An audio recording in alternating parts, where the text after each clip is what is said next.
আল্লাহ, মানুষ এটা তো সে জাত, তুমি হ্যাঁ বললে সে না করে, তুমি যেটারে না বলো সেটা আরো বেশি করে। তুমি নামাজ পড়তে বলছো, একটাও মসজিদে যায় না। তুমি সুদ খাইতে মানা করছো, তুমি বলো হ্যাঁ, তুমি বলো না, তারা করে। অথচ আল্লাহ আমাদেরকে একটু দেখো না, তুমি সেই কত হাজার বছর আগে ইসরাফিলকে বলছো সিংহা নিয়ে দাঁড়াই থাকতে, হুকুমের অপেক্ষা করে, সে এখনো দাঁড়াই আছে। মওলা এখনো দাঁড়াই আছে। সুবহানাল্লাহ বলেন, আরেকটু জোরে বলেন না সুবহানাল্লাহ।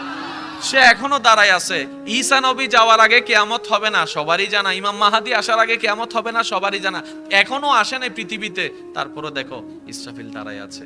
অনেকবার বসতে বলা হয়েছে, আমরা বলি ও ইসরাফিল ভাই বসো না, ইসরাফিল উত্তর দেয় রব তো আমাকে বসার হুকুম দেয় নাই।